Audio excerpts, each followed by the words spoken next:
Alhamdulillah wassalatu wassalamu ala Rasulillah wa ala alihi wa sahbihi wa mawalah wa asyhadu an la ilaha illallah wahdahu la syarikalah wa asyhadu anna Muhammadan abduhu wa rasuluh salawatu rabbi wa salamu alaihi wa ala alihi wa ashabihi wa man sara ala nahjihi wa istanna bi sunnatihi ila yaumiddin. Ada sesuatu yang istimewa kalau kita kumpul di Fanar seperti ini ya. Karena yang hadir barangkali lebih banyak dengan variasi usia yang lebih kompleks. Dari mulai bapak-bapak sampai yang remaja pegang HP di belakang itu juga banyak sekali. Karena saya mohon maaf, barangkali tidak bisa berbahasa Inggris, sementara putra-putri dari Bapak Ibu sekalian, mereka lebih sering mendengarkan yang berbahasa Inggris. Dan tadi sudah ada peringatan dari Ustadz Syukron, khusus yang membawa anak-anak, diapain Ustadz? Di mode silent atau dinonaktifkan. Tapi jangan dimatikan. Tayyib. Berbicara tentang ANB Channel. Jadi ANB Channel sendiri, ANB itu kepanjangan dari Ayo Ngaji Bareng.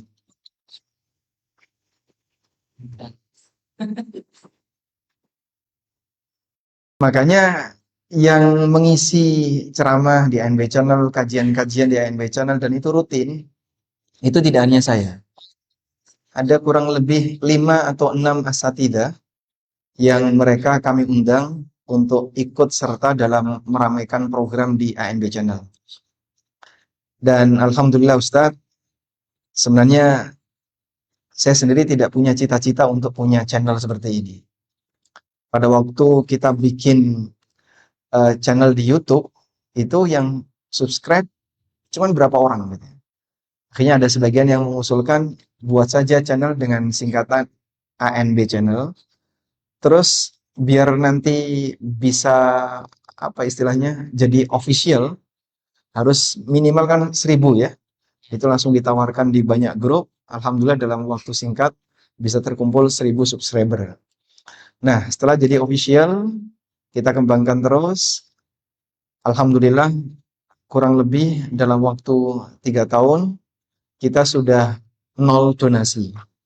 Karena kami sendiri juga punya beberapa program untuk unit usaha yang mendukung kegiatan dakwah, yang supporting unit seperti ANB Store, kemudian umroh bareng ANB, lalu ada ANB Academy, termasuk diantaranya adalah sekolah muamalah ANB, platform-platform belajar online yang kita sediakan tapi berbayar. Melalui hasil itu kita bisa gunakan untuk operasional, sehingga di ANB Channel 0 donasi. Mungkin kurang lebih sudah 2 tahun ya, 0 donasi. Nah, kita buka donasi itu hanya untuk wakaf pembangunan gedung saja. Gedung studio ANB yang lokasinya berhimpit dengan rumah saya. Alhamdulillah kita mendapatkan tanah yang cukup murah karena di area situ ditakuti masyarakat. Sebelahnya kuburan. Makanya kalau misalnya ada jamaah yang berkunjung ke studio ANB, itu sekaligus bisa ziarah kubur. Begitu buka jendela sudah kuburan. Allah Alam. Jadi kan karena tadi ini apa bisa siapa aja yang masuk di situ saja. Nah, Yang ngisi di ANB channel. nah, Kira-kira bisa buka cabang di kanan nggak dari? Masya Allah. Nah, untuk ANB sendiri punya komitmen nggak buka cabang. Oh, Cuman kalau ada teman-teman Qatar yang barangkali kemarin kita sempat bikin program berbahasa Inggris. Ada kajian berbahasa Inggris yang isi itu salah satu alumni mahasiswa dari UK. Namun beliau tidak bisa panjang dan beliau sendiri juga kerepotan. Saya ternyata bahasa Inggrisnya sudah mulai turun karena sudah lama nggak dipakai. Nah, kalau misalnya ada di antara Bapak Ibu sekalian atau mungkin Ustadz punya channel dari kawan-kawan yang ada di Fanam yang bisa ngisi berbahasa Inggris, lalu kita relay di ANB, kita terbuka untuk itu. Insya Allah. Ini banyak sekali nih calon-calon ini termasuk anak-anak yang panitia ini. Nah, mudah-mudahan Yang jurusan bahasa Inggris Ustaz. jurusan bahasa Inggris. Nah, tinggal nanti mungkin membaca syarah Arba'in Nawawi karena sebelumnya dia bahas tentang syarah Arba'in Nawawi berbahasa Inggris. Gitu. Berarti ini nih siap-siap biar bermanfaat bahasa Inggrisnya. Jadi mungkin ada teman-teman tuh semacam itu apa aku belajar bahasa Inggris apa namanya cuma bahasa Inggris belajar agamanya seperti apa ternyata seperti ini bisa dimanfaatkan gitu di putra materinya sekalian sekalian nanti yang memang punya kemampuan berbahasa Inggris bagus mungkin bisa dimotivasi untuk menerjemahkan atau apa mungkin bisa Insya Allah. saya aja susah ngomong bahasa Inggris tuh. Insya Allah. Saya bisa insyaallah taala bisa insyaallah bismillah tema kita pada siang hari ini insyaallah Ustaz tentang pentingnya berjuang dan beramal sampai hari akhir hayat. Sebelum ini subhanallah tema ini luar biasa.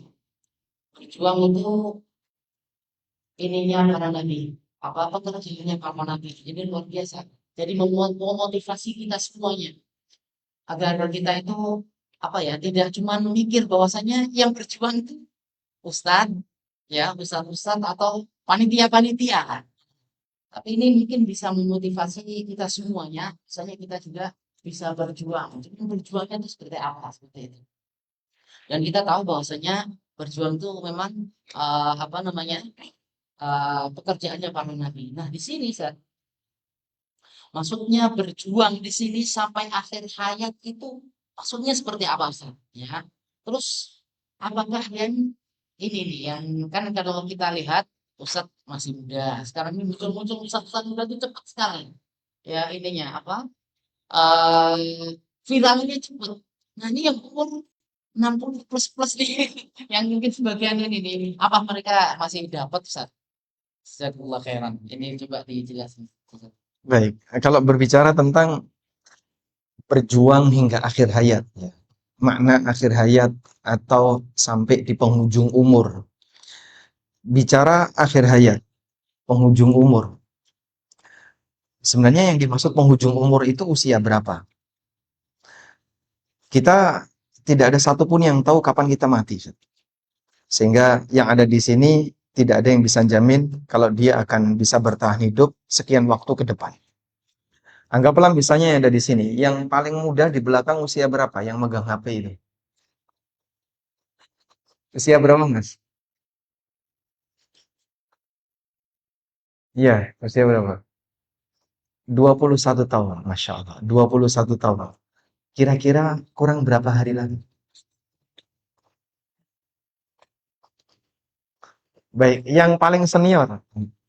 Pak Ci usia berapa, Ci? Oh, paling muda lagi. Masya Allah. Usia berapa, Pak Ci? 5? 57. 57 itu kurang berapa tahun lagi, Pak Ci? Baik. Pernah nggak Anda melihat kuburan yang bertuliskan khusus 60 ke atas? Ada? Tidak ada. Kita tidak pernah melihat ada pemakaman yang dikasih tulisan khusus 60 ke atas, khusus 70 plus, tidak ada. Artinya, di semua usia, manusia punya hak untuk masuk ke sana. Punya peluang yang sama. Maka berbicara sisa usia itu sebenarnya kayak gimana, Pak? Sisa usia adalah apa yang saat ini kita jalani. Sehingga sekarang saya berada di sisa usia saya. Ustadz Syukron juga berada di sisa usia beliau. Bapak Ibu sekalian juga sedang berada di sisa usianya. Maka kalau kita sedang dimotivasi, kamu harus beramal di sisa usiamu. Jangan berpikir 60 ke atas, 70 ke atas, atau ketika sudah senior. Tidak. Siapapun kita, hakikatnya sedang menjalani sisa usia. Berapapun usianya. Oleh karena itu, kalau kita ingin menjadi orang yang sukses di sisa usia, berarti yang kita upayakan adalah bagaimana agar kita dalam keadaan husnul khatimah saat maut itu menjemput. Bagaimana kita bisa menjadi manusia yang mendapatkan husnul khatimah saat kita wafat. Dan yang namanya husnul khatimah tentu saja dipersiapkan dari proses kehidupan yang dilakukan oleh manusia. Allah Subhanahu wa taala berfirman, "Wala tamutunna illa wa antum muslimun." Jangan sampai kalian mati kecuali dalam kondisi muslim. Al-Hafidz Ibnu Katsir ketika beliau menafsirkan ayat ini, beliau membawakan sebuah kaidah. Man 'asha 'ala syai' mata 'alaih. Wa man mata 'ala syai' bu'itsa 'alaih. Barang siapa yang punya kebiasaan hidup tertentu, maka dia akan dimatikan sesuai dengan kebiasaan hidupnya. Dan barang siapa yang mati dalam kondisi tertentu, dia akan dibangkitkan sesuai dengan kondisi matinya.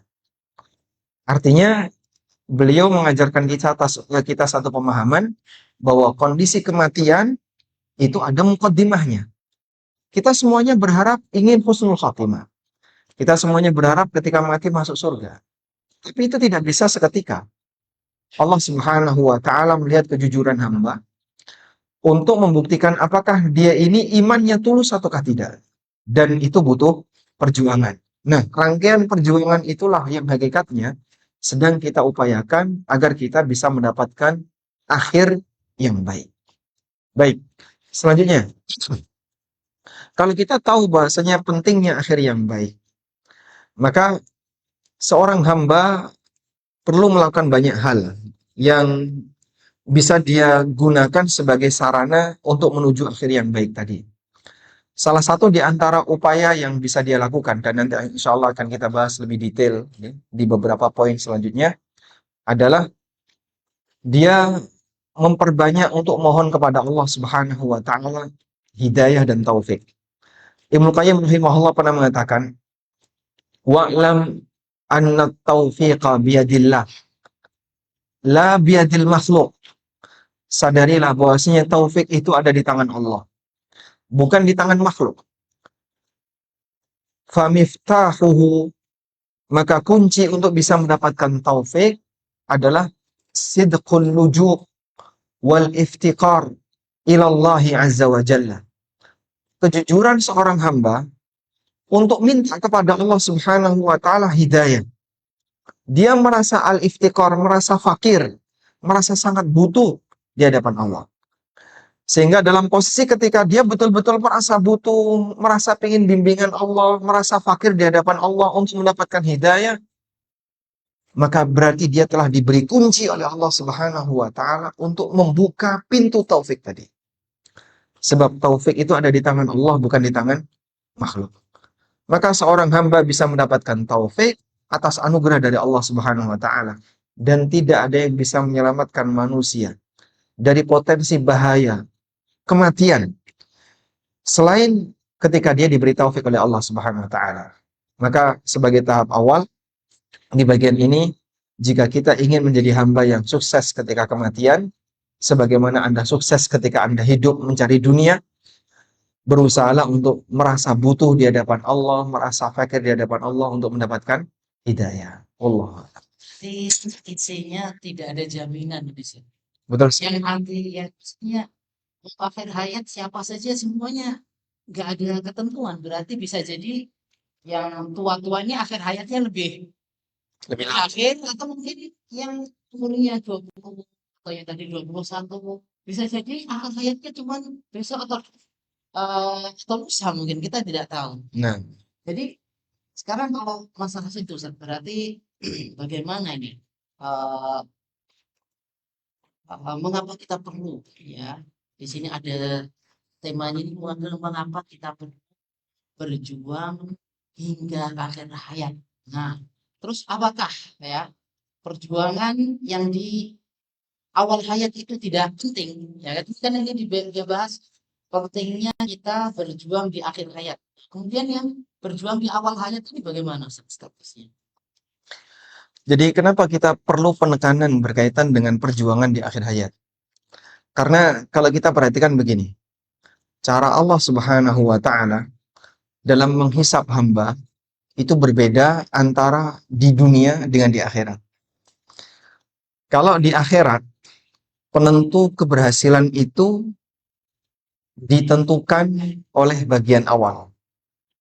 Saya ulang ya, ketika di akhirat, keberhasilan ditentukan oleh hisab di bagian awal.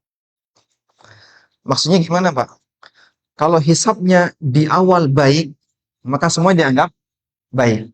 Kemarin sudah kita bahas waktu di Izgawa tentang pentingnya menjaga sholat wajib.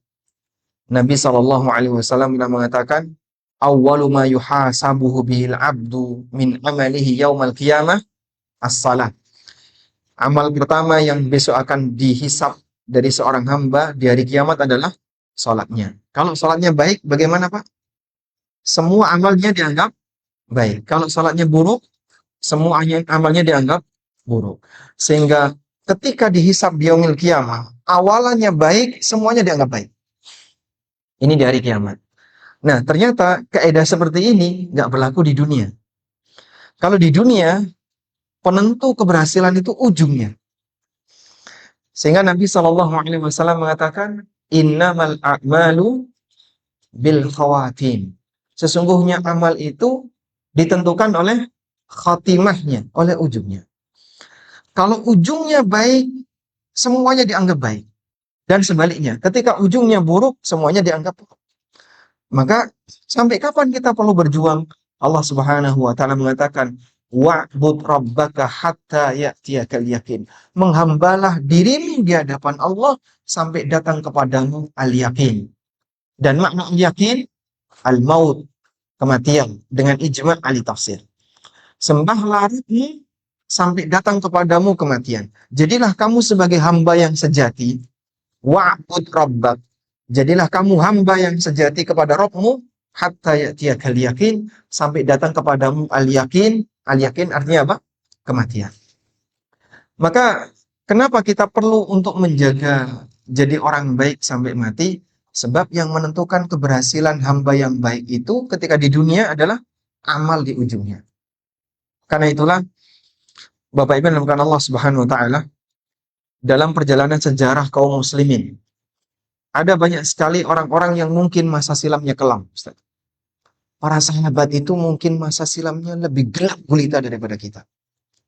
Ada yang pernah minum khamr, ada yang pernah menyembah berhala, ada yang pernah berzina, ada yang pernah membunuh, ada yang pernah ini, ada yang pernah ini. Bahkan ada yang mencoba untuk membunuh Rasulullah Sallallahu Alaihi Wasallam. Dan dosa seperti apa yang setingkat dengan membunuh seorang nabi? Tinggi sekali. Dosa yang sangat besar. Tapi ketika yang bersangkutan mendapatkan hidayah, bertobat kepada Allah Subhanahu wa taala, mereka menjadi pahlawan-pahlawan Islam dan manusia-manusia pilihan. Maka kalau berbicara tentang masa silam, memang kita semuanya punya masa silam. Cuman kaum muslimin tidak diajarkan untuk tenggelam dengan kesedihan masa silam. Gimana ya Pak Ustadz, saya dulu tuh kayak gini, saya dulu kayak gini, saya dulu kayak gini. Apa mungkin saya bisa jadi orang baik? Dulu saya seperti ini, gimana ya? Apa mungkin saya bisa hijrah? Apa mungkin saya bisa menjadi orang yang seperti itu? Orang yang bersih seperti yang lain? Tidak ada istilah tidak mungkin. Allah Subhanahu wa taala membuka peluang bagi seluruh hambanya untuk bertobat dari semua kesalahan dan dosa. Qul li'ibadiyalladzina asrafu ala anfusihim la taqnatu min rahmatillah. Innallaha yaghfirudz dzunuba jami'an. Sampaikanlah kepada para hambaku yang mereka telah berlumur dengan dosa. La taqnatu min rahmatillah. Janganlah kalian putus asa dari rahmat Allah. Innallaha yaghfirudz dzunuba jami'an. Sesungguhnya Allah mengampuni semua dosa. Mungkin kalau kita baca kitab Al-Kabair, Pak, rasanya kok hampir semua dosa yang disebutkan Adz-Dzahabi dalam kitab ini pernah saya lakukan semuanya. Saya pernah berbuat syirik misalnya. Dulu seneng kelenik. Saya pernah main sihir. Saya pernah praktek perdukunan. Saya pernah ini. Dari 10 dosa pembatal Islam yang disebutkan oleh Syekh Muhammad dalam Nawaqidul Islam, ini semuanya sudah pernah saya lakukan, Ustaz. Terus gimana ini, Ustaz? Apa mungkin Allah mengampuni dosa saya dengan sekian banyak dosa-dosa besar yang saya lakukan? Sehingga dari daftar dosa-dosa besar itu, mungkin di antara kita ketika membaca buku itu, ini udah pernah saya lakukan. Ini pernah saya lakukan. Ini pernah saya lakukan. Terus, berarti kotor banget saya ini. Selanjutnya, kayaknya saya nggak pantas untuk hijrah. Saya nggak pantas untuk ini. Ada sebagian orang ya, yang kadang diajak untuk sholat. Alasannya apa? Saya kan masih kotor.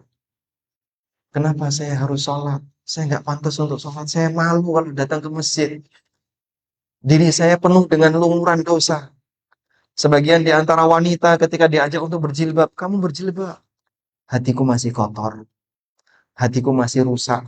Saya nggak mau berjilbab. Sehingga dia menggunakan maksiat yang sudah pernah dia lakukan, menghalangi dia untuk berbuat taat yang sifatnya wajib. Akhirnya maksiat satu menjadi pengantar maksiat dua. Dan seterusnya. Allah Subhanahu wa taala tidak mengajak hambanya seperti itu. Allah ajak hambanya, "Qul ibadiyalladzina asrafu ala anfusihim, la taqnatu min rahmatillah." Sampaikan kepada para hambaku yang dia telah terjerumus ke dalam dosa, berlumur dengan maksiat, jangan pernah putus asa dari rahmat Allah. Nah, makanya makna bahwasanya bagian dari dosa besar adalah putus asa dari rahmat Allah. Itu modelnya kayak tadi, Pak. Anda kalau membaca kitab Al-Kabair Adz-Dzahabi, di situ ada salah satu di antara bentuk dosa adalah berputus asa dari rahmat Allah. Innahu la yai'asu min rahmatillah illal qaumul kafirun. Tidak ada yang berputus asa dari rahmat Allah kecuali orang kafir. Mereka ketika diajak untuk berbuat taat, untuk berbuat kebajikan, alasannya tadi, saya kotor, saya nggak pantas untuk ke masjid, saya nggak pantas untuk ngaji, saya nggak pantas untuk ini, saya nggak pantas untuk berjilbab. Saya sudah berlumur dengan maksiat. Saya sudah melepaskan identitas agama saya. Agama terlalu mulia bagi saya dengan semua kotoran yang melekat pada diri saya. Nggak kayak gitu. Kau manusia masih punya fitrah. Allah Subhanahu wa taala memberikan kesempatan bagi kamu untuk memperbaiki dirimu agar kau bisa menjadi manusia yang bertobat kepadanya. Innallaha yaghfiru dzunuba jami'a. Allah mengampuni semua dosa. Mungkin di antara Bapak Ibu sudah ada yang pernah transaksi riba dengan nilai yang besar. Pak, itu dosanya saya diampuni nggak, Pak, ya? Gimana? Dosa saya itu saya pernah bertransaksi riba sekian miliar. Saya pernah bertransaksi riba sekian triliun. Saya pernah praktek ini, praktek itu. Bahkan mungkin ada yang judi dan seterusnya. Tapi tidak ada istilah apa?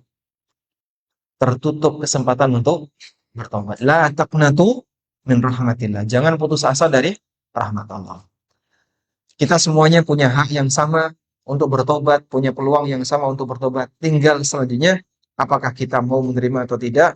Sebab satu hal yang penting untuk kita perhatikan, bahwa nilai keberhasilan manusia ketika hidup di dunia ditentukan oleh ujungnya. Innamal a'malu bil khawatim. Sesungguhnya amal itu ditentukan oleh ujungnya. Wallahu.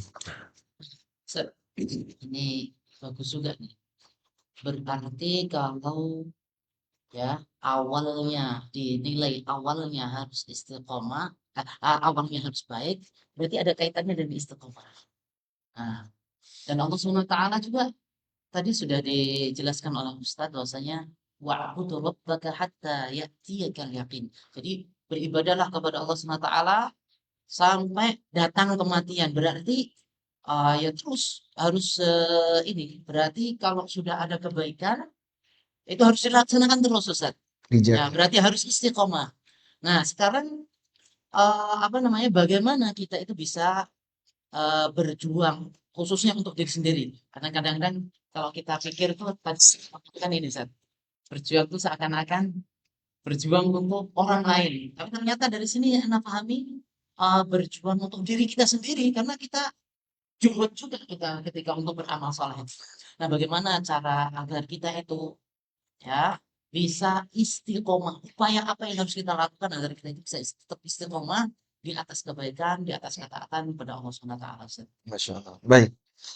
Memang tidak ada jaminan yang masa mudanya baik, kemudian ujung hidupnya jadi baik. Sebagaimana tidak ada jaminan orang yang masa mudanya buruk, kemudian ujung hidupnya tetap buruk. Ada banyak sekali peristiwa yang berjalan dalam sejarah manusia. Ada orang yang dulunya baik, ujung akhirnya jadi buruk, dan kebalikannya. Yang tidak kita harapkan adalah ketika ada orang yang sudah berjuang untuk berbuat baik, namun ternyata akhir hayatnya buruk. Sebagai satu pelajaran, seorang yang hafid Quran. Bahkan beliau termasuk di antara penghafal hadis. Namun pada waktu dia tertarik dengan wanita Nasrani, lalu menikahi wanita Nasrani itu, akhirnya dia murtad dan beragama Nasrani. Setelah sekian tahun, ketemu dengan temannya. Satu perjuangan waktu dulu belajar. Nah, orang ini ditanya, wahai fulan, gimana nasib hafalan Quran? Kau dulu hafid Quran. Kau dulu banyak menghafal hadis. Terus nasib hafalanmu sekarang kayak apa? Karena dia sudah bertahun-tahun murtad. Lalu dia bilang seperti ini. Semuanya lupa kecuali satu ayat. Ayat apa itu? Ayat itu, Rubama yawaddul ladzina kafaru law kanu muslimin. Ayat itu berbunyi, Rubama yawaddul ladzina kafaru law kanu muslimin. Kecuali satu ayat ini. Jadi Fatihah saja lupa. Qul huwallahu ahad lupa. Inna a'tainakal kautsar yang Anda baca sambil ngantuk nggak bakal salah, orang ini lupa. Yang teringat Allah pertahankan dalam memori dia, Rubama yawaddul ladzina kafaru law kanu muslimin. Akan datang satu masa di mana orang kafir berangan-angan, andaikan dulu saya jadi orang muslim.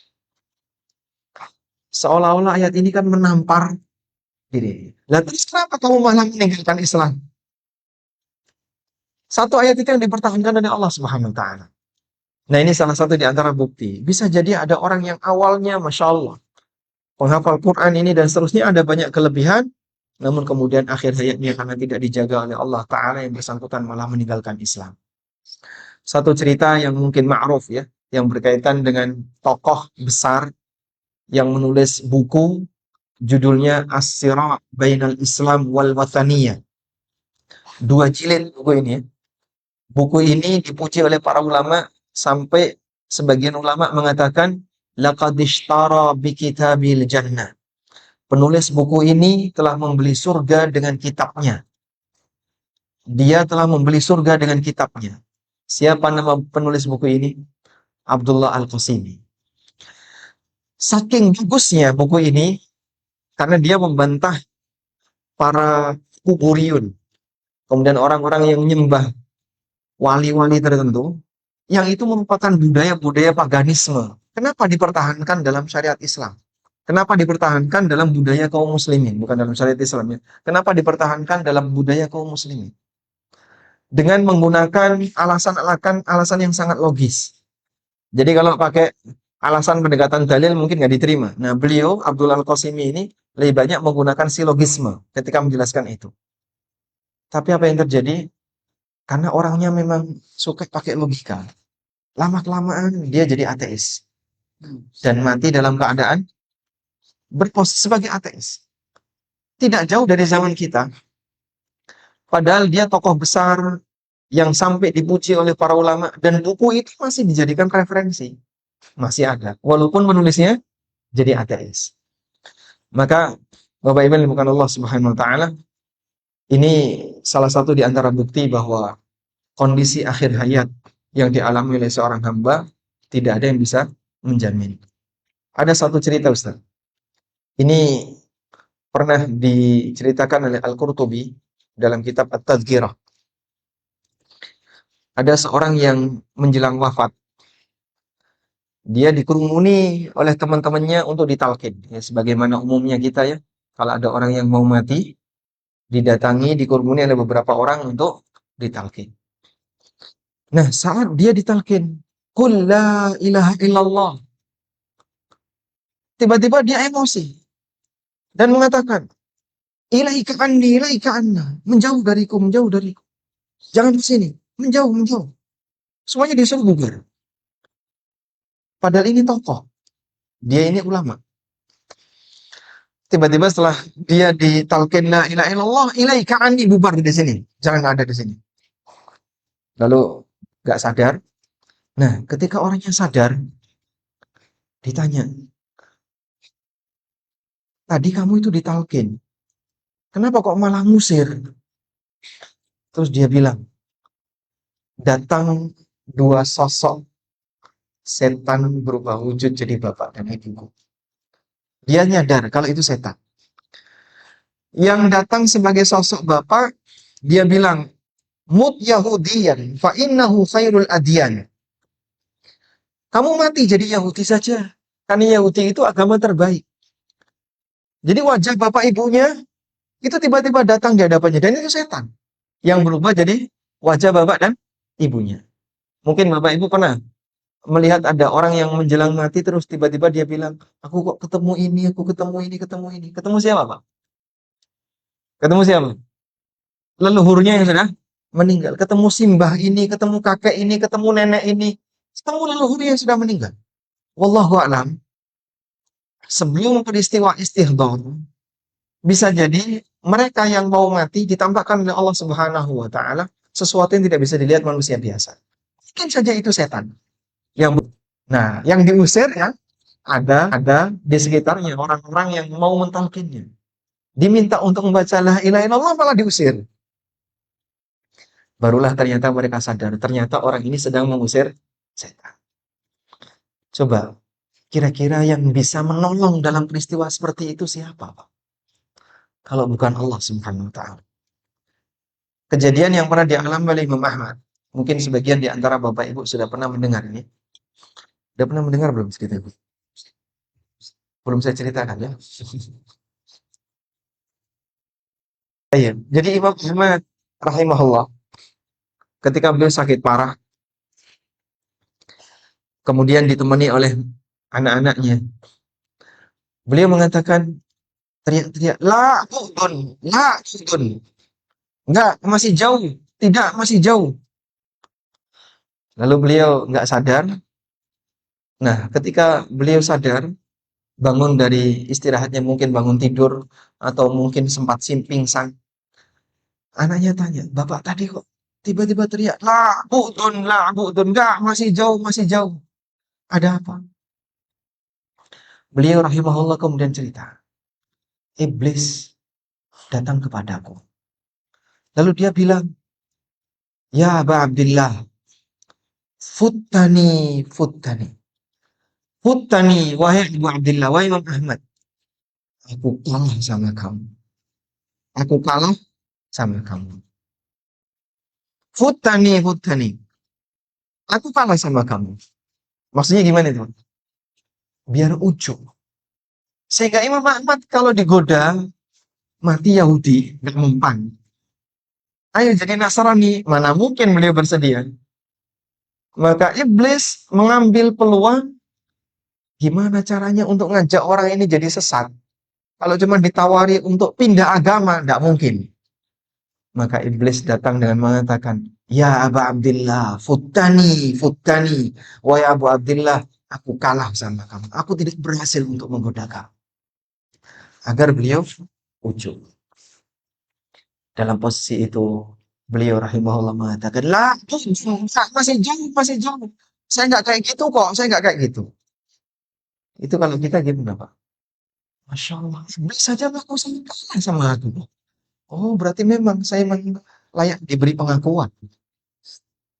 Dan pengakuan musuh adalah kebenaran. Pengakuan musuh adalah kebenaran. Iblis saja ngaku kalah. Mungkin kita muncul ujub. Tapi Masya Allah, tidak seperti mereka yang dijaga oleh Allah. Ya kita tahu bahwasanya Allah tidak akan menyia-nyiakan amal kebaikan seorang hamba. Sehingga prestasi yang telah diperjuangkan oleh hamba sepanjang awal hidupnya menjaga istiqomah sampai menjelang wafat, Allah Subhanahu wa taala kasih balasan berupa penjagaan iman. Baik. Nah, terus upaya untuk menjaga istiqomah seperti ini sampai akhir hayat bagaimana? Ada beberapa poin yang barangkali penting untuk diperhatikan. Pertama, doa. Dan tadi sudah kita sampaikan di awal. Tidak ada yang bisa menjamin Bapak Ibu untuk tetap terjaga imannya. Coba Anda lihat, seperti tadi ya, ujian-ujian yang dialami kelas-kelas para ulama. Siapa yang bisa jamin kemudian kita bisa terselamatkan dari gangguan setan seperti itu? Maka perbanyaklah berdoa. Dan kata kunci taufik apa? Sidqul luju' wal iftiqar. merasa butuh kepada Allah. Jujur saya itu butuh kepada Allah. Karena ada banyak orang yang kadang dia merasa kayaknya nggak mungkin kok saya kok sampai pindah agama jadi sesat. Siapa yang jamin, Pak? Tidak ada yang bisa jamin. Tapi ketika seorang hamba memiliki sidqul luju' wal iftiqar, merasa butuh dengan serius, dengan harapan nanti dia bisa mendapatkan taufik dari Allah, dia dikasih kunci oleh Allah untuk bisa membuka pintu taufik. Yang kedua, setelah berdoa adalah selalu berkomitmen untuk mendengar ilmu. Kenapa, Pak? Karena Allah Subhanahu wa taala menyebutkan dalam Al-Qur'an, para sahabat itu terjaga imannya dan terjaga dari kesesatan sepanjang mereka bersanding dengan ilmu. Allah Ta'ala berfirman, "Wa kaifa takfuruna wa antum tutla 'alaikum ayatullah wa fiikum rasul." Bagaimana mungkin kalian akan jadi kafir? Wa antum tutla 'alaikum ayatullah. Sementara ayat-ayat Allah dibacakan untuk kalian. Sementara materi agama masih kalian dengar. Wa fiikum rasul, dan di tengah kalian ada utusan Allah, ada yang ngajari kalian. Sehingga ayat ini menjelaskan Allah memberi jaminan bagi para sahabat tidak akan tersesat selama ada guru dan mereka ikut kajian gurunya. Ada Rasulullah SAW dan ada kitabullah yang mereka baca. Wa fiikum rasul. Maka di antara cara untuk menjaga istiqomah adalah selalu bergabung dengan forum kajian. Karena jamaah, yang namanya ilmu kalau tidak diulang mengalami peluruhan. Dia akan meluruh turun sampai akhirnya hilang. Sehingga perlu diulang. Dan dengan mendengar kita seperti ngecas. Ngecas apa? Iman. Makanya Mu'ad bin Jabal ketika beliau ngajak orang untuk kajian, apa yang dikatakan oleh Mu'ad? Haya nu'minu sa'atan. Mari kita ngecas iman sesaat. Sehingga kalau Bapak Ibu ditanya, di mana aku bisa dapat peningkatan iman? Silakan Anda datang ke majelis ilmu. Di majelis ilmu, Anda bisa ngecas iman. Untuk ngecas iman, Anda datang ke majelis ilmu. Mendengarkan Al-Quran dan hadis, itu akan memberikan nutrisi bagi batin. Baik, yang ketiga, jangan sampai salah pilih komunitas. Pengaruh teman itu sangat besar dalam kehidupan. Maka ada ungkapan as-sahibu sahib, yang namanya teman itu bisa nyeret. Sebagaimana teman bisa nyeret orang ke neraka, teman juga bisa nyeret orang ke surga. Dan ada banyak orang yang mereka menjadi baik gara-gara teman. Sebagaimana pula ada banyak orang yang jadi jahat gara-gara teman. Terutama teman yang satu kamar, Pak. Yang selalu berinteraksi dengan Anda. Hidup ini ada dua kemungkinan. Antara Anda dipengaruhi atau Anda mempengaruhi. Nah, kalau Bapak-bapak misalnya sudah merasa, Alhamdulillah, saya sudah punya pemahaman akidah yang benar, yang lurus. Sudah merasa bisa menata diri dengan baik, kasih pengaruh istrinya. Ibu-ibu juga sama. Sudah merasa punya ilmu yang baik, yang cukup, kasih pengaruh suaminya. Mungkin Anda ketika sambil nonton HP, ketemu inspirasi yang baik, share ke suaminya. Jangan cuma share menu makanan. Tapi yang di-share materi-materi, oh mungkin suami saya belum dengar kayak gini, mungkin istri saya belum dengar seperti ini. Saling sharing karena Anda peduli. We care, we share. Karena Anda peduli, maka Anda berbagi. Baik. Nah, ketika Anda berhasil mempengaruhi yang lain, lalu dari pengaruh Anda tadi, dia jadi baik, maka saat dia beramal saleh, yang bersangkutan dapat pahala. Man dalla ala khair kafa'ilihi. Barang siapa yang menunjukkan kebaikan, maka yang menunjukkan tadi mendapatkan pahala. Ada banyak sekali yang kemarin sempat kita ceritakan ya. ummahat yang sudah ngaji, sudah dekat dengan forum kajian, tapi suaminya nggak pernah sholat jamaah. Akhirnya karena pelan-pelan pengaruh istrinya, kemudian suaminya berubah. Jadi seneng kajian, terus aktif sholat berjamaah. Baik, walaupun istrinya sholat di rumah, suaminya berangkat berjamaah ke masjid, istrinya dapat pahala nggak, Pak? Dapat pahala nggak? Dapat pahala. Bapak mau kemana? Mau ke masjid. Sholat, mungkin, monggo silakan. Oh silakan Pak, ke masjid, saya tak tidur. Oh, kan sudah dapat pahala.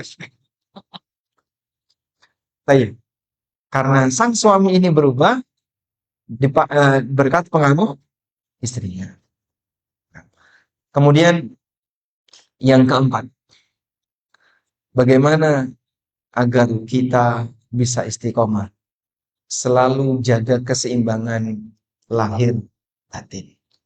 Apa yang tampak dan yang tersembunyi itu sama.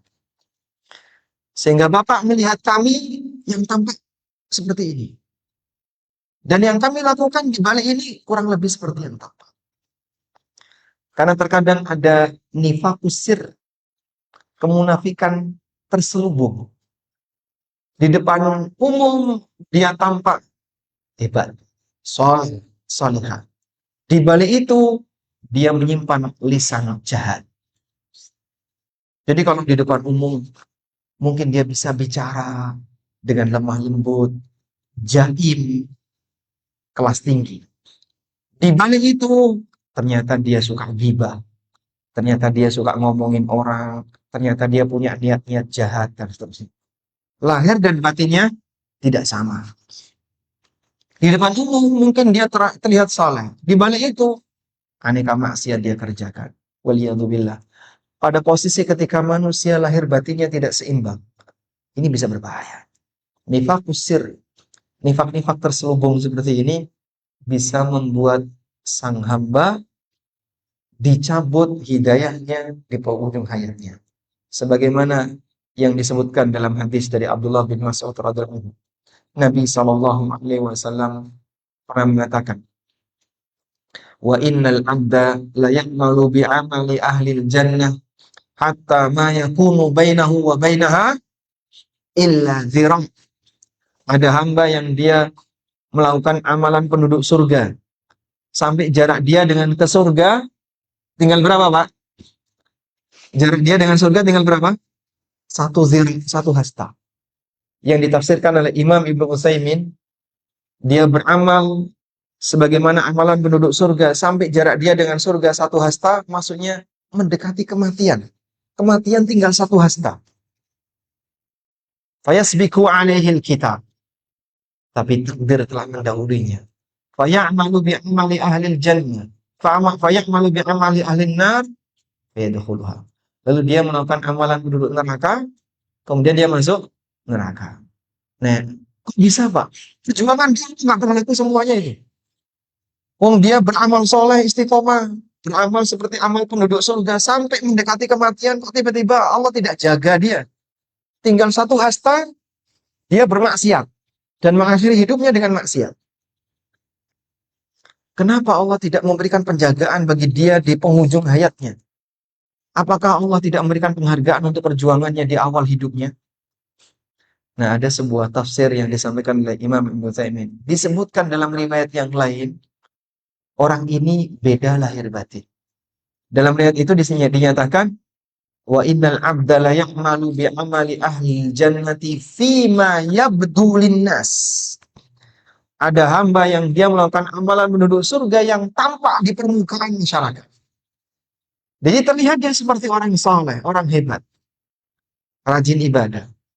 Tapi di balik itu dia punya amal rahasia yang isinya keburukan yang tidak diketahui orang. Di depan dia royal, ternyata di balik itu dia koruptor. Ada kayak gitu, Bang. Di depan mungkin dia royal, dia nyumbang. Dari mana sumber hartanya? Orang nggak tahu. Berpikirnya masyarakat, oh dia kan punya usaha kaya. Oh ternyata di balik itu dia ternyata banyak mengambil dana orang. Di depan kelihatan saleh, tapi di belakang dia mungkin tontonannya nggak karuan. Nah, ketidakseimbangan seperti ini, fima yabdulin nas, tampak di permukaan dia seperti orang baik, Allah Subhanahu wa taala kemudian tampakkan di penghujung ayatnya. Inilah sejatinya orang tersebut. Waliyadzubillah. Maka menjaga istiqomah dengan beberapa poin tadi butuh perjuangan dan berat ya.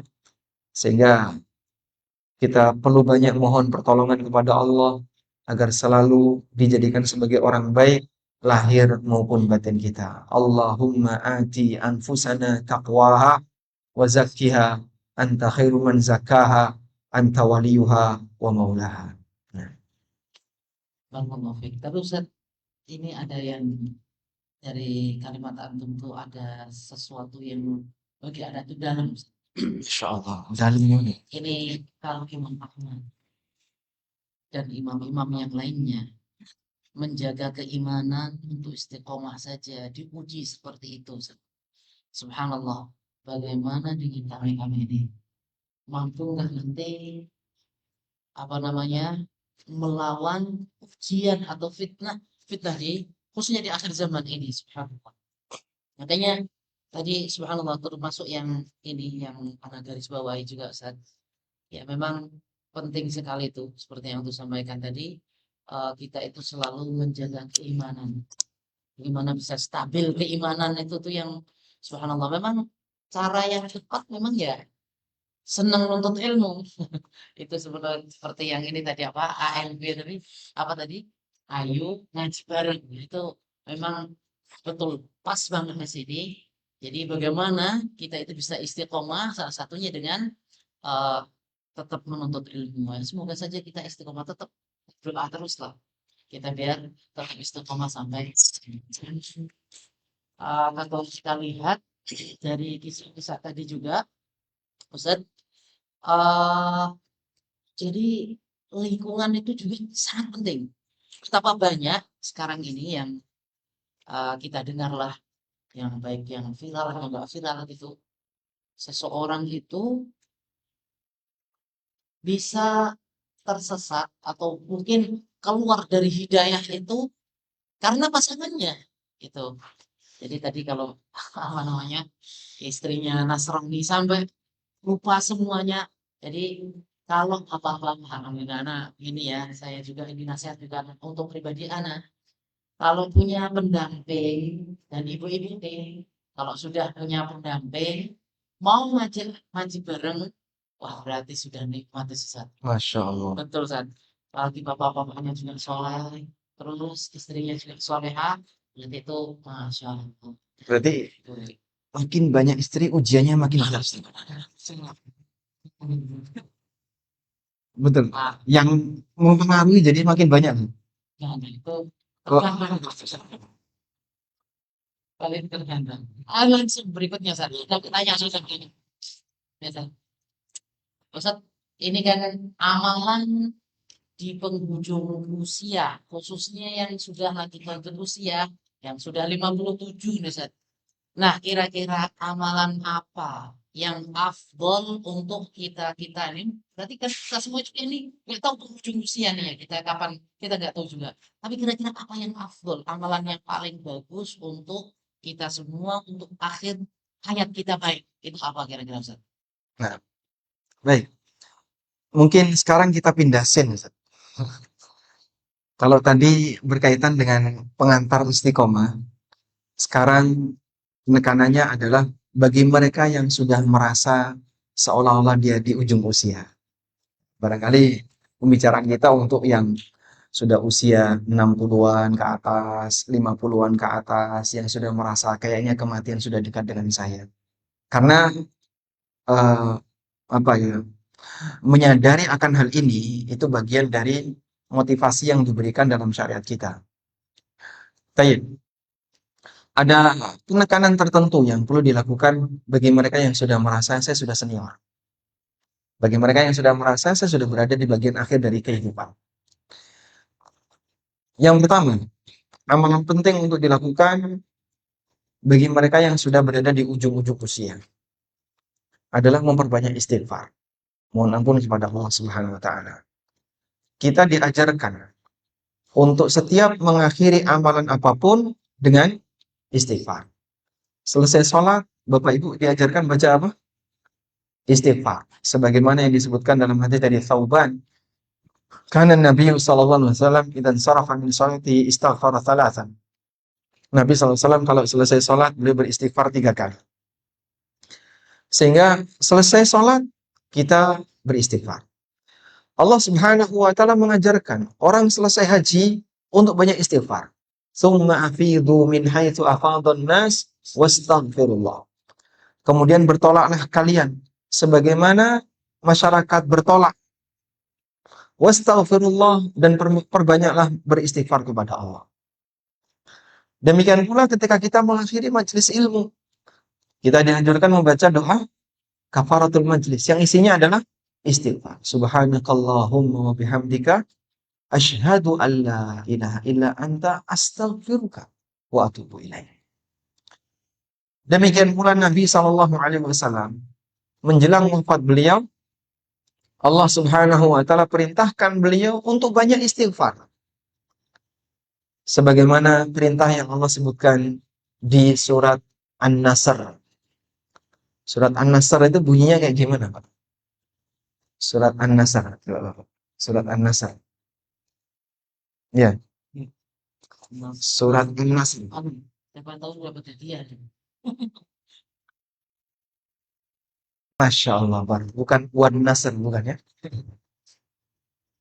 Dapat hadiah ya? Nah, kita kasih hadiah. Hadiahnya adalah apa ini? Jahe merah.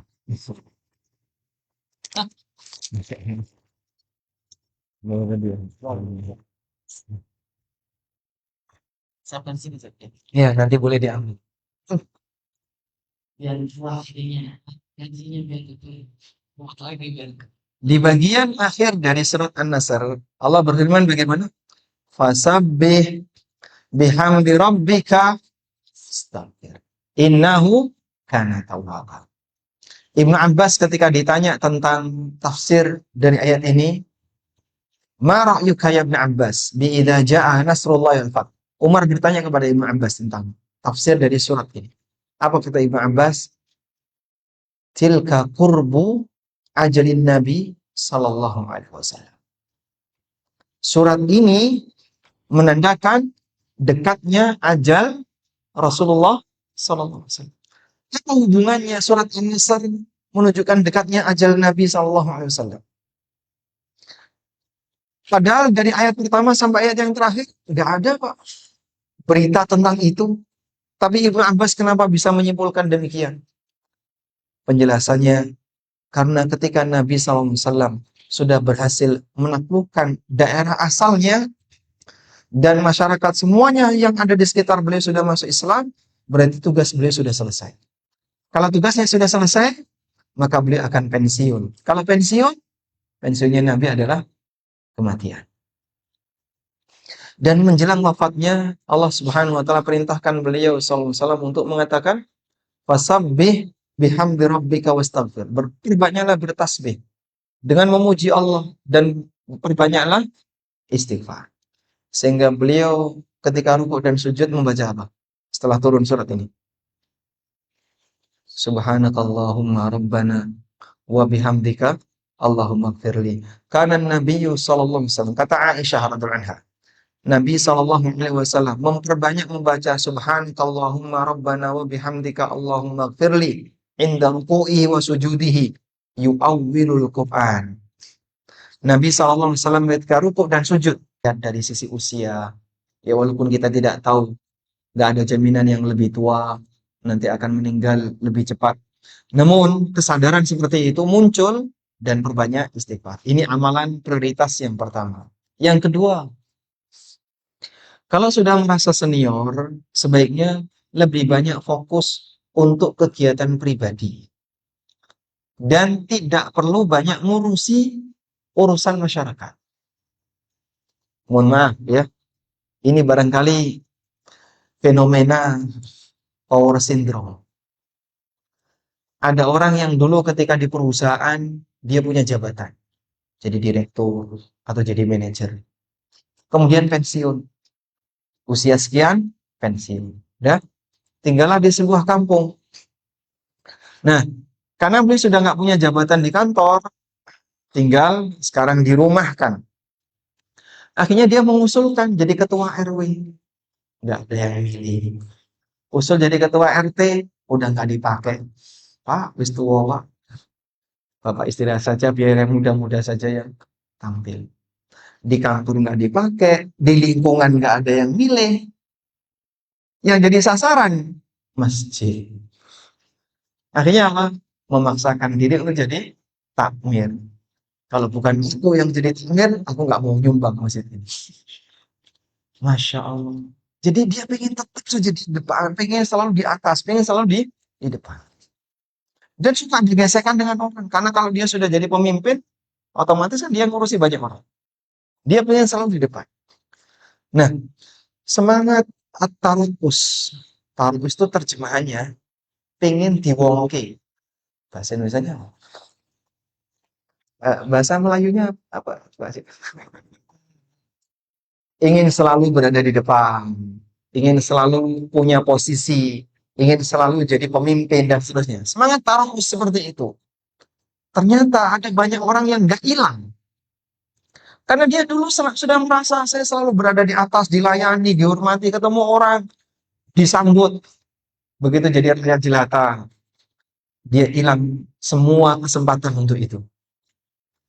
Post power syndrome. Nah, kita ajarkan bagi yang sudah lanjut usia, sudahlah Pak, nggak waktunya lagi Bapak harus memperebutkan untuk jadi orang di atas. Ada kalanya Bapak harus sudah pindah ke bawah untuk melihat bahwasanya fokus pada amalan pribadi lebih penting. Ada ibu-ibu ya, beliau suka jadi panitia kajian. Ngurusi kajian ini, ngurusi kajian ini, ngurusi kajian ini. Di usia, kalau nggak salah usianya mendekati 80, 70 sekian. Nah, karena ngurusi jadi panitia kan banyak gesekan katanya. Majelis taklim ini nggak cocok dengan majelis taklim ini, nggak cocok dengan takmir ini, banyak gesekan. Terus ibu ini curhat ke saya. Gimana ya Pak Ustadz, saya sering difitnah ini, difitnah. Akhirnya saya cuma ngasih satu saran. Gini saja, kan ibu ini sudah lanjut usianya, sudah 70 sekian. Kalau saya lebih menyarankan ke ibu, tinggalkan semua majelis taklim itu. Jadi ibu jangan jadi panitianya, ikut jadi pesertanya saja. Cuman orang ini kan karena punya karakter sering senang ngurusi, jadi akhirnya sibuk. Ngubungi ustadz ini, ngubungi ini. Udah tinggalkan saja, ibu fokus dengan amalan pribadi. Karena kalau sudah di lanjut usia, kita sudah harus mempersiapkan diri untuk nyari bekal sebanyak-banyaknya sebagai modal karena kita mau pulang selamanya. Karena kita mau pulang selamanya. Baik, yang ketiga, prioritas amal bagi mereka yang sudah lanjut usia.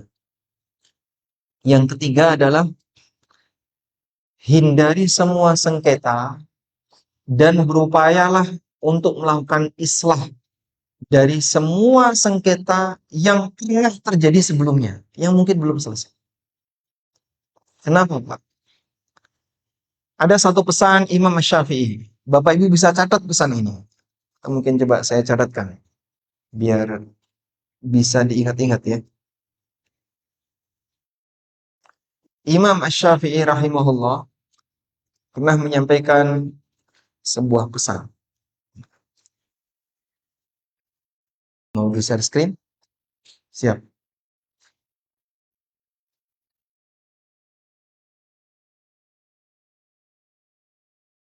Beliau pernah mengatakan seperti ini. Bi'sazad ilal ma'ad. Bi'sazad ilal ma'ad. Al-udwa alal ibad. Bi'sazad ilal ma'ad. Sejelek-jelek bekal menuju al-ma'ad, menuju akhirat. Sejelek-jelek bekal menuju akhirat. al-udwan 'alal ibad, bermusuhan dengan anggota masyarakat. Gesekan dengan ini, gesekan dengan ini, gesekan dengan ini. Sampai tua nggak selesai. Punya musuh di sini, punya musuh di sini, punya musuh. Urusan bisnis ini belum selesai, ini belum selesai. Ini kemarin modal hilang belum balik. Ini kemarin ada apalagi. Ini belum selesai, belum selesai. Gak selesai sampai mati. Dibawa sampai akhirat. Sejelek-jelek bekal menuju akhirat adalah bermusuhan dengan anggota masyarakat. Bermusuhan dengan teman. Karena semuanya nanti akan nuntut. Dan tidak ada yang menjamin siapa yang dibela oleh Allah. Maka tolong jadikan sebagai prinsip. Urusan dunia, selesai dunia. Ada sebagian orang yang gampang sekali emosinya itu terpicu dan susah hilang. Cuman urusan 200.000 rupiah, jamin kamu akan dibela oleh Allah siapa? Sengketa 200.000 rupiah yang belum jelas siapa yang benar, yang menjamin kamu akan dibela oleh Allah siapa? Maka terkadang ada beberapa gesekan-gesekan kecil yang tidak perlu kita perbesar. Sejelek-jelek bekal menuju akhirat adalah bermusuhan dengan anggota masyarakat. Bapak sebentar lagi mau pulang untuk selamanya dan nggak balik lagi. Maka jangan punya banyak musuh. Jangan punya banyak masalah dengan orang. Sehingga lepaskan itu semuanya. Baik. Oleh karena itu, poin penting seperti ini terkadang perlu kita tanamkan ya di para orang tua, karena ada banyak di antara mereka yang makin tua makin sensitif. Ada Pak ya? Hah? Makin tua makin sensitif ada Ustaz? Banyak Ustaz. Banyak. Bahkan di sini juga banyak sensitif juga. Nah, kalau muda sensitif karena gerakannya masih lincah. Ini udah tua, makin tua kayak kesenggol dikit emosi, senggol dikit sampai istrinya itu nggak sanggup, nggak kuat. Sama bapak itu saya nggak kuat. Dengerin ngomongnya itu. Saya pernah jejer satu pesawat dengan orang yang usianya mungkin 80-an. Sensitif sekali, Ustaz. Kesenggol dikit, wah langsung. Apa itu karena juga kebiasaan Ustaz? Ya, Membiasakan diri juga dari sekarang Afan ya. Membiasakan diri dari sekarang itu kalau ada apa cepat luluh kata nah, orang Jawa, cepat selesai gitu ya. Ada masalah besar harus cepat selesai. Mungkin ada itu Ustaz ya. Kan ini Masya Allah kalimatnya bisa zat ilal ma'ad al-mudwan ma'ana lima. Subhanallah, anak langsung catat Ustaz. Wah biasa. Bahaya juga ini. ya. Jadi bapak maupun ibu, terutama bapak-bapak kadang ya, makin tua kan makin pengen di atas, makin sensitif. Istrinya salah dikit langsung diomelin, anaknya salah diomelin, apa ketemu salah dikit merengut ngomel. Pak, bapak itu sebentar lagi mau hilang. Ada nggak Ustaz ini yang perempuan semakin tua juga semakin sensitif gimana? Ada juga. Jangan-jangan ada ibu-ibu yang Saya belum punya pengalaman. Jadi mungkin perlu di testimoni yang coba Ustadz pilih yang paling tua di sini siapa Ustaz? Itu istrinya mungkin sensitif tapi itu tidak. Ada yang seperti itu. Makin tua makin sensitif. Apa yang dicari sebenarnya? Sehingga serba salah. Kadang kan ada anak, saya cukup bingung juga sama ibu itu. Kayak gini serba salah, ini salah, ngomong ini salah, nggak ngomong salah. Ada kayak gitu Pak? Ada ya? Ngapain makin tua makin sensitif? Yang seharusnya sikap ngalahnya dibuat lebih dominan, tapi yang bersangkutan pengen selalu menang. Sombongnya itu naik. Nah, sombong yang naik tadi, walaupun sudah lemes badannya, sudah ringkih, ototnya, tulangnya, tapi sombongnya nggak hilang. Subhanallah, orang kayak gini dalam bahaya. Sehingga bisa jadi dia selalu diwarnai dengan emosi. Wallahu a'lam. terakhir Ustaz. Ini masih ada waktu. ada dikit lah Ustaz. Mohon ini ada nasihat ulama. Pengen nasihat ulama ya, agar kita perhatian ya untuk persiapan menghadapi kematian. Nah, Ingin nasihati para ulama. saya teringat satu nasihat. Ini saya tulis juga di buku yang tadi malam sempat kita bahas. Ya. Judulnya Prinsip Hidupku ini. Ada satu nasihat yang pernah disampaikan oleh Fudail bin Iyad. Nah, coba kita bacakan ini. Fudail bin Iyad rahimahullah di sini. Nasihat emas Fudail bin Iyad. Abu Nuaim dalam Hilyatul Auliya menyebutkan sebuah penggalan kisah seorang ulama tabi'in yang bernama Fudail bin Iyad. Kunyahnya Abu Ali rahimahullah. Beliau ketemu dengan orang, sebut saja namanya Bunga. Enggak cocok ya, laki-laki kok Bunga. Sebut saja si A. Lalu Fudail tanya sama si A, "Kamar alaika minas sana?" Berapa usia kamu? Jawab si A, 60 tahun. Kemudian Fudail mengatakan, "Anta tasiru ila rabbika sittina sanatan tushiku in tablugha." Bapak melakukan perjalanan selama 60 tahun menuju Allah, sebentar lagi mau sampai. Baik. Usia berapa, Pak? 58. 68. 58. Bapak melakukan perjalanan menuju Allah selama 58 tahun. Kapan sampai ini? Wallahu a'lam.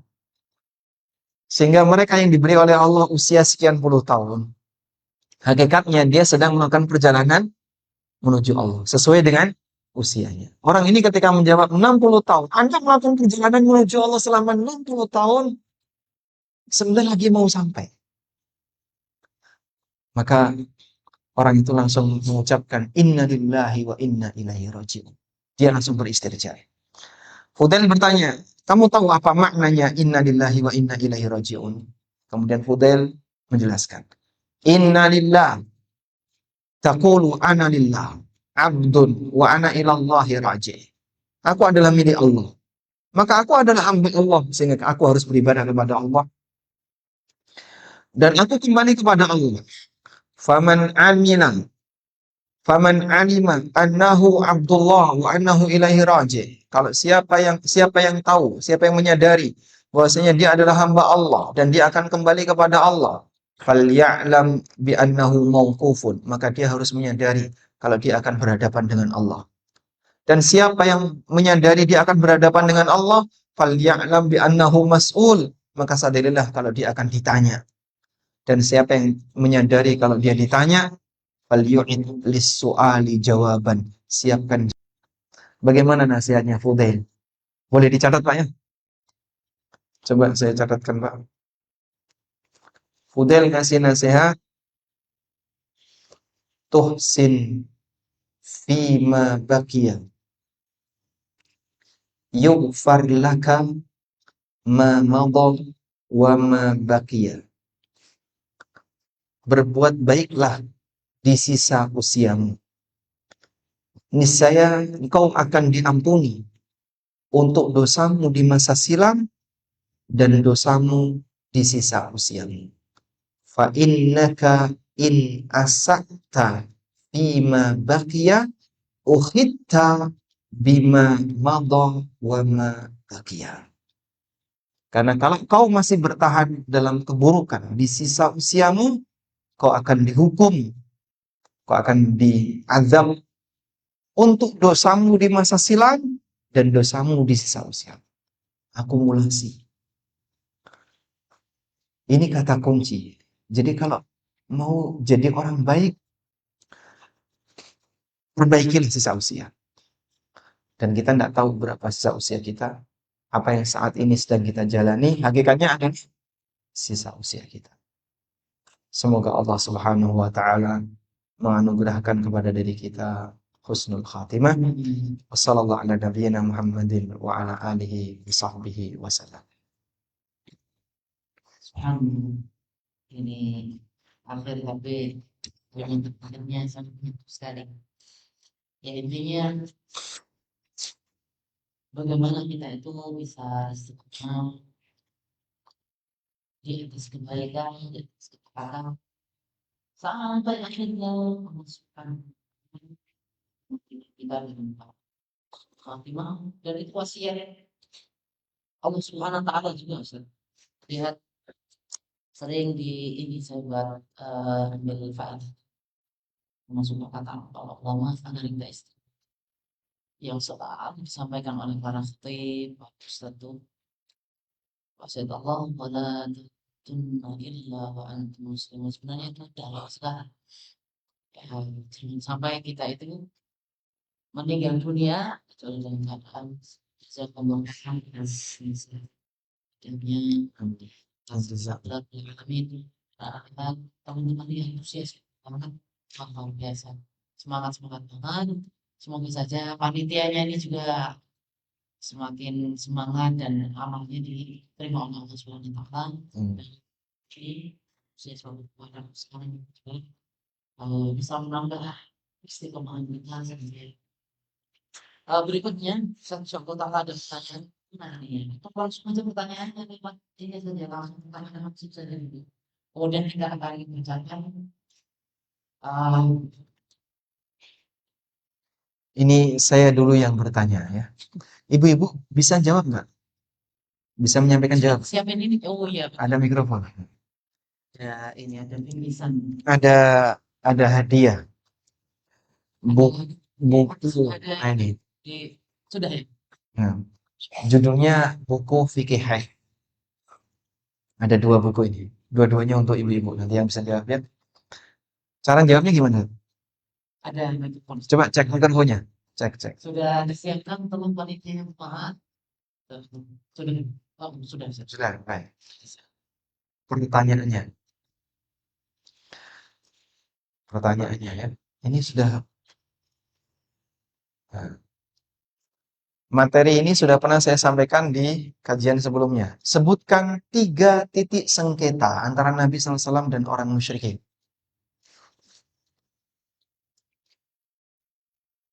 Sebutkan. Ya, silakan.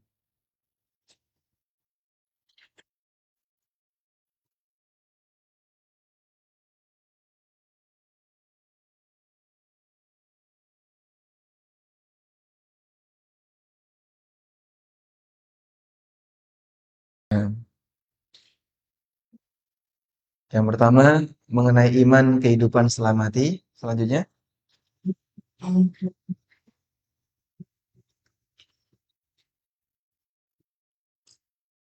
itu baru 2. Tidak mengimani hari akhir sama dengan tadi yang pertama. Mengimani adanya kehidupan setelah kematian. Tidak mengakui Nabi SAW sebagai utusan Allah. Satu lagi.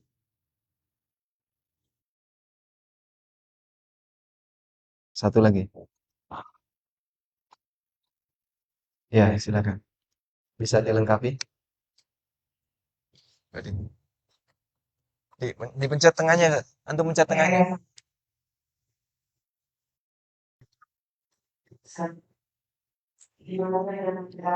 Nah.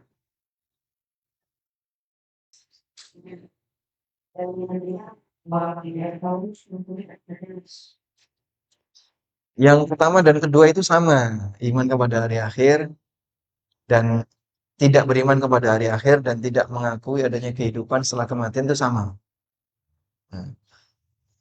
Nah, tadi berarti jawabannya sama seperti yang tadi. Kurang 1. Tidak mau mengakui keesaan Tuhan. Aja'alal alihata ilahan wahida inna hadza la syai'un ujab. Jadi orang musyrik merasa Muhammad kok menjadikan Tuhan cuma 1. Aneh banget ini ya. Nah, nanti dapat hadiah ini ya. Alhamdulillah.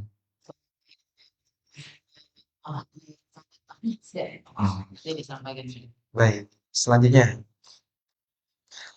Ini untuk ibu-ibu juga ya. Sebutkan teori 3N sebagai tips dalam belajar.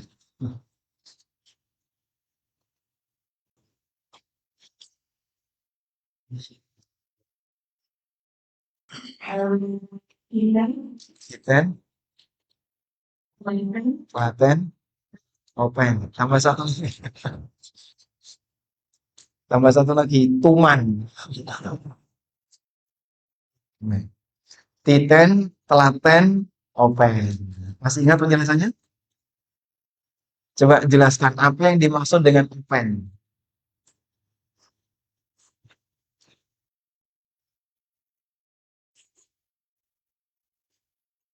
Yang tadi jawab, ya. Yang tadi jawab. Apa yang dimaksud dengan open?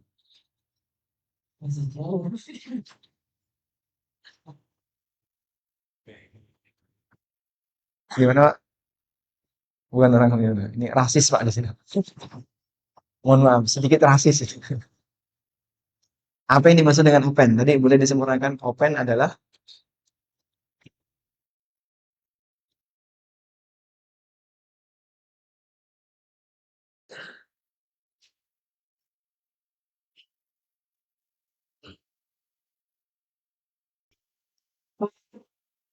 gimana?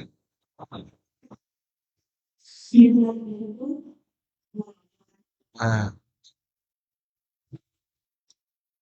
open itu membuka, ya.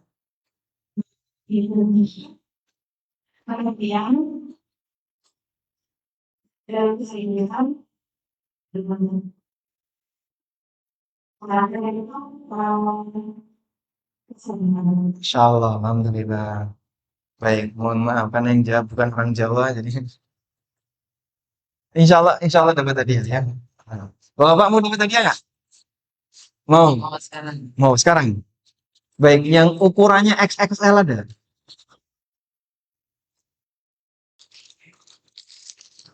Ini kita sediakan. Saya kemarin bawa kaos ya. Ukurannya XXL. Bapak XXL. Oh, Masya Allah. Baik, persiapan untuk menjawab.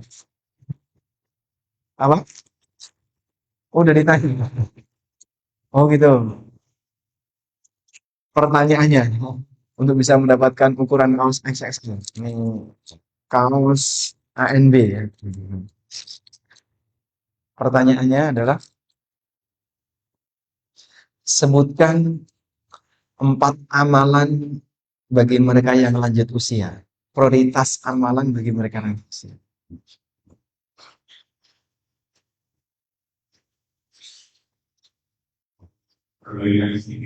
Perbanyak istighfar.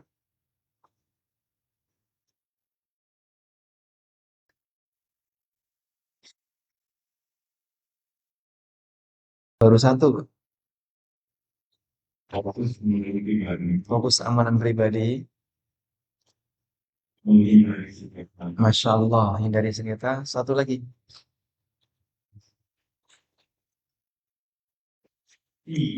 Oh, 3 ya? Masya Allah, betul ya. Makanya di sini XXL 3. Baik, yang ukuran XL. Banyak ya? Banyak. Pertanyaannya, siapa yang duluan angkat tangan nanti dapat dan bisa jawab dapat hadiah. Pertanyaannya, sebutkan doa apa yang bisa kita baca untuk bisa istiqomah. Masya Allah. Mana Pak? Silakan panitia yang memilih. Panitia yang memilih. Oh, Dukhan, Dukhan. Dukhan XL apa XXL?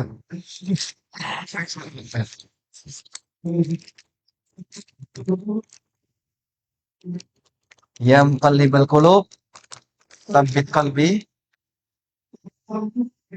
Masya Allah. Ada lagi?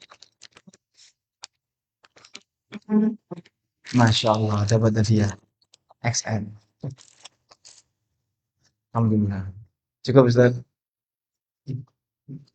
Ya, cukup. Baik, langsung saja mungkin ada pertanyaan yang saja di situ kita ini akan menunjukkan pertanyaan. Ada yang mau menyampaikan langsung? Semuanya aja kita Silakan. di bapak-bapak. Waalaikumsalam.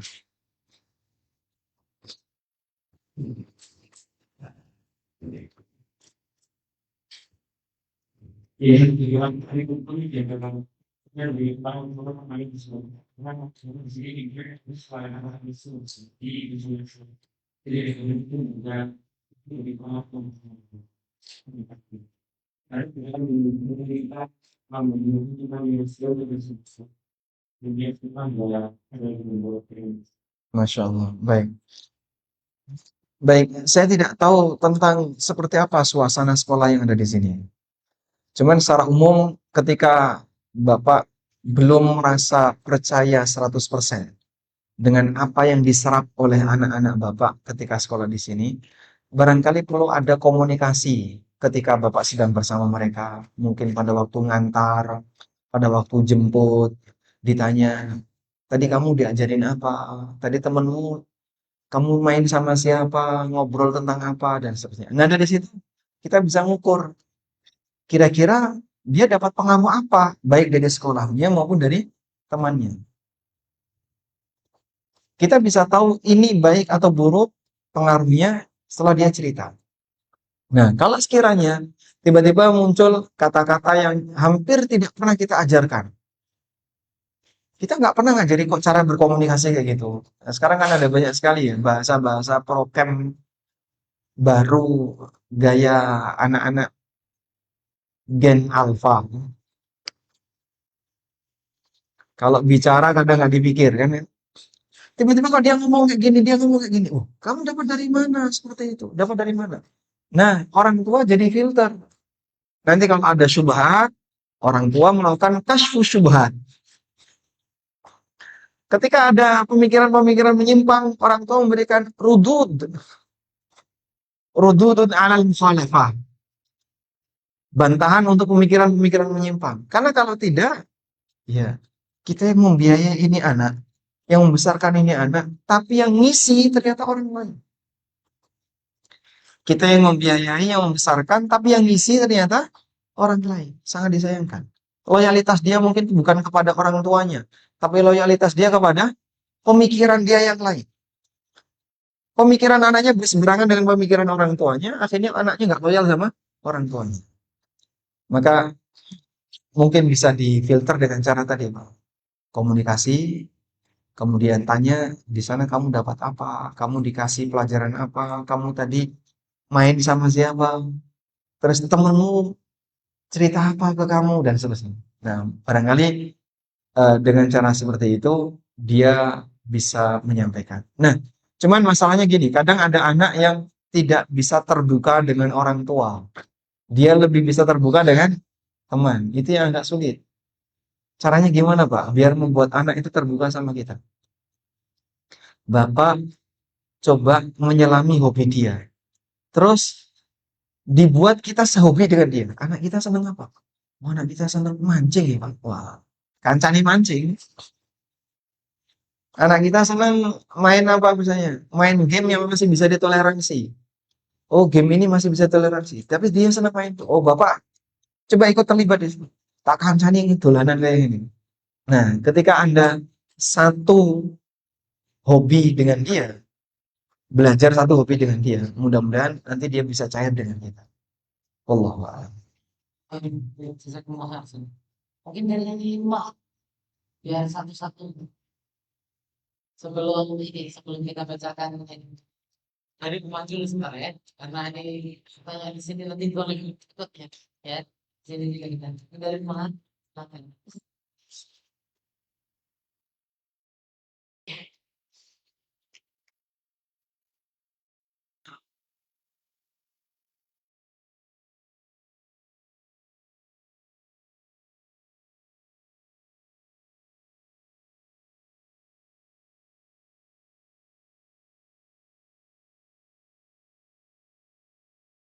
Tidak ada? Baik. Silakan dibaca. Oke, langsung pertanyaan ini di ini ya. Bagaimana saya Baik, ini? boleh dibacakan. Baca sendiri atau gimana? Dipilih. Ini ada pertanyaan kayaknya tutup banget ini jawabannya. dari sama pertanyaan bagaimana hukumnya dengan membeli saham hari ini lalu besok dijual karena harganya yang lain. Karena ini kayaknya dari kemarin ditanyaannya di ini lagi ini kasihan. Masya Allah. Nggak ada hubungannya tapi dari kemana kali saya yang mau melanjutkan pertanyaan kemarin. Jadi ini kayaknya penting juga untuk dunia. Baik. Pertama, berkaitan dengan transaksi saham, ada banyak sekali turunan pembahasan yang dikaji oleh para ulama. Yang kalau boleh kita sebutkan, pertama dilihat dari tujuan pemain saham. Secara umum bisa kita bagi menjadi dua. Ada yang dia tujuannya adalah untuk dapat dividen. Sehingga dia beli saham, biar nanti dapat bagi hasil. Maka saat dia beli, tujuan dia disimpan, nanti biar dapat bagi hasil. Kalau kemudian dia sudah merasa bosan atau ingin uang, dia cairkan. Kemudian yang kedua, ada pemain saham yang tujuannya untuk trading. Sehingga yang dia perhatikan adalah naik turunnya harga saham yang ada di pasar. Baik, apapun itu, baik yang beli saham untuk tujuan dividen maupun yang tujuan trading, ada satu hal yang perlu diperhatikan, yaitu berkaitan dengan indeks saham yang syar'i. Indeks saham yang memenuhi kategori syariah. Nah, saham yang memenuhi kategori syariah, ini standarnya beragam. Kalau pakai standar DSN, MUI, ini paling longgar. Dalam standar DSN MUI, masih dianggap sebagai saham syariah apabila nilai utang ribawi yang diambil oleh perusahaan ini tidak melebihi 45%. Jadi kalau 45% ke bawah masih syariah. Kemudian pendapatan haram. Misalnya dia punya deposito lalu dia dapat bunga. Pendapatan haram dari perusahaan itu tidak lebih dari 30%. Sehingga kalau perusahaan ini punya sumber pendapatan bunga, pendapatan riba, 30% ke bawah dari total revenue perusahaan itu masih ditoleransi. Ini kalau standarnya DSN. Nah, ada standar yang lebih ketat lagi. Standar yang dikeluarkan oleh Hay'ah Syar'iyah, boleh saya sebut DPS, Bang Rojihi. Nah, kalau DPS-nya Bang Rojihi, ini lebih ketat. Hay'ah Syar'iyah untuk Bang Rojihi itu menetapkan bahwa pinjaman riba tidak boleh 25% ke atas. Jadi harus 25% ke bawah. Tidak boleh melebihi 25%. Dan pendapatan ribawinya tidak boleh melebihi 5%. Jadi hanya boleh 5% ke bawah. Kalau tadi DSN 30%, ini 5%. Nah, terus kita pakai yang mana, Pak? Kalau Anda pakai DSN, longgar sekali. Tapi kalau Anda pakai DPS Bang Rojihi, lebih ketat. Ada satu lagi yang lebih ketat lagi, yaitu majma'. Kalau pakai majma' fikih Islami, selama perusahaan itu punya utang ribawi, nggak boleh. Seberapapun utangnya. Apalagi ketika dia punya pendapatan riba. Jadi bedakan antara utang riba dengan pendapatan riba. Utang riba itu perusahaan mengambil dana dari lembaga ribawi dengan transaksi riba, dengan akad riba. Kalau pendapatan riba, perusahaan punya sumber yang menghasilkan bunga dan ini statusnya riba. Sumber pendapatan riba. Baik. Dan untuk sementara ini saya masih menilai lebih kuat pendapat majma'. Sehingga selama perusahaan itu punya utang ribawi, apalagi pendapatan ribawi, maka kita tidak diperkenankan untuk membeli saham darinya. Saya sempat tanya sama salah satu kawan, yang beliau pernah berprofesi sebagai manajer investasi di perusahaan pialang saham. Cukup lama, kurang lebih 10 tahunan beliau kerja di situ. Saya tanya, ada nggak sekarang perusahaan di Indonesia yang indeks syariahnya tidak punya utang riba? Dia bilang dulu sempat ada, tapi sekarang sudah nggak ada. Hampir semuanya punya utang di lembaga keuangan ribawi. Baik, kenapa ketika punya utang di lembaga keuangan ribawi itu tidak boleh? Jadi saham itu basic akadnya adalah musyarakah. Basic akadnya musyarakah. Yang disebut dengan syirkah musahamah. Namanya apa? Syirkah musahamah. Basic akadnya adalah akad musyarakah. Nah, karena basic akadnya adalah akad musyarakah, dalam akad musyarakah atau akad syirkah, kata Ibnu Qudamah di situ menganut prinsip wakalah dan amanah. Wakalah dan amanah. Berarti kalau saya bekerja sama dengan Ustadz Sukron, maka saya dan beliau sedang mengikat akad wakalah dan amanah. Artinya apa? Beliau sebagai wakil dan orang kepercayaan saya sebagai wakil dan orang kepercayaan beliau. Paham sih? Baik. Sehingga kalau A dan B bersyirkah, maka A adalah wakil dan amin. Amin itu apa? Yang mendapatkan amanah tadi. A adalah wakil dan amin dari B. Sebaliknya, B adalah wakil dan amin dari A. Keseimbangannya kayak gitu.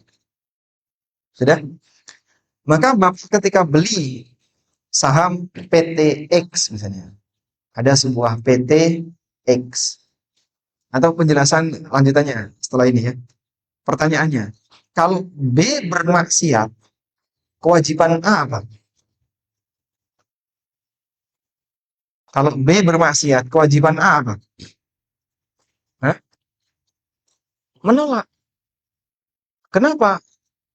Jadi kalau misalnya dalam kerjasama ini antara A dan B, terus B ini melakukan transaksi riba, berarti kewajiban A apa?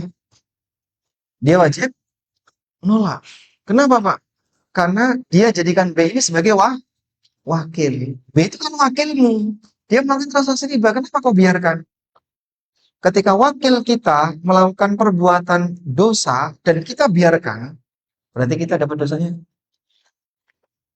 Paham?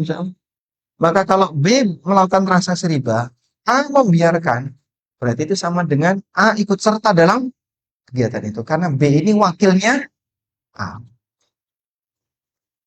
Karena B ini wakilnya A. Dan kegiatan wakil, maka yang mewakilkan ikut bertanggung jawab. Kecuali kalau dosa pribadi. Kalau dosa pribadi, A tidak bertanggung jawab. Tapi kalau dosa dalam sistem usaha itu, A ikut bertanggung jawab. Insya Allah bisa dipahami? Baik. Nah, sekarang ada PT X. A ikut terlibat beli saham di PT ini. Berarti kan selanjutnya A dan PT X bekerja sama. Posisi A ikut beli sahamnya. Terus PT X bermaksiat. Ini melakukan riba. Dalam sistem kerjasama tadi. Dia punya utang riba. Ya, maka A jangan setuju.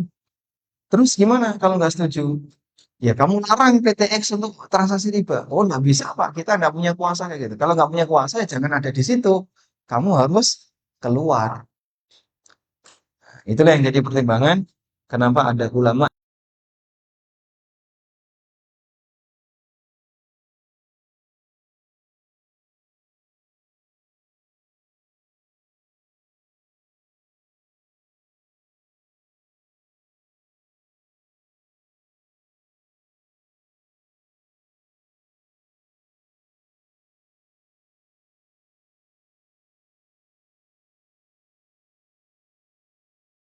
iblis, ular.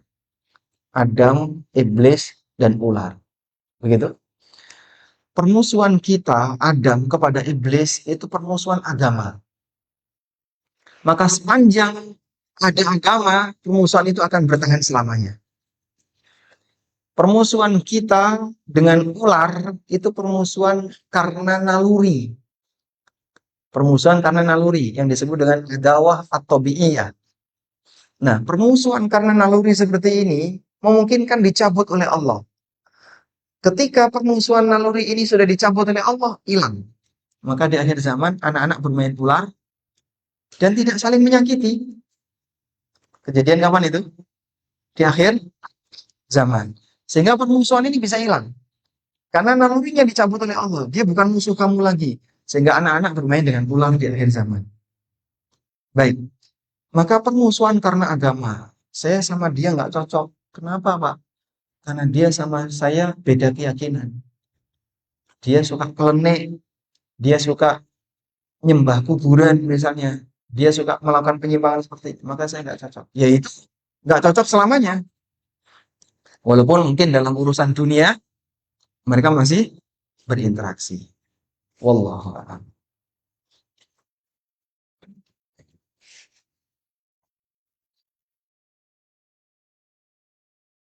Orang tua saya berprinsip bahwa di masa tua harus bermanfaat sebanyak-banyaknya sehingga beliau fokus menjadi YouTuber. Masya Allah. Mohon bantuan untuk memilih kata-kata yang bisa saya gunakan agar tidak menyakiti hati. Ya, Anda lebih paham tentang orang tua Anda ya, daripada saya yang tidak kenal orang tua Anda. Intinya mungkin perlu disampaikan kepada beliau ya, bahwa ketika sudah lanjut usia itu lebih baik fokus pada amalan pribadi. Karena kalau sudah sepuh kemudian pengen vlogger, jadi YouTuber, itu yang dicari apa? Oh, yang dicari kan memberi info kepada orang lain hal-hal yang bermanfaat. Nah, apakah Bapak sudah bisa memberikan hal yang bermanfaat ataukah semangatnya justru malah semangat selfie? Terutama maaf ya, ibu-ibu yang sudah sepuh. Yang disukai apa? Masak. Bagaimana cara membuat ini, Bu Enda? Ini malah buang-buang waktu. Maka mungkin ya, kalau yang bersangkutan bisa hadir dalam kajian, Anda temani beliau, kemudian sampaikan pertanyaan kepada Ustadz. Ustadz, gimana cara menasihati orang tua yang hobinya YouTuber? Mudah-mudahan nanti apa yang disampaikan Ustadz sampai mengena kepada beliau. Wallahu a'lam. Cukup. Tapi biasa. Nah, baik, mungkin itu yang bisa kami sampaikan. Mohon maaf, barangkali ada beberapa pertanyaan yang belum sempat kita bacakan. Dan insya Allah kita masih punya satu sesi lagi ya, nanti di Al-Khur setelah Isya. Wassallallahu ala nabiyyina Muhammadin wa ala alihi wa sahbihi wa sallam. Wa akhiru da'wana alhamdulillahi rabbil alamin. Assalamualaikum warahmatullahi wabarakatuh. Teman-teman sekalian dan juga ibu sekalian, kalau dari situ ada menerima saja harus potongan nanti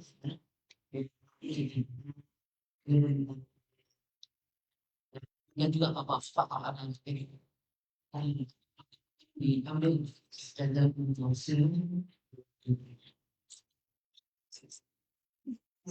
ini anak sekarang manitia ya hadiahnya ini.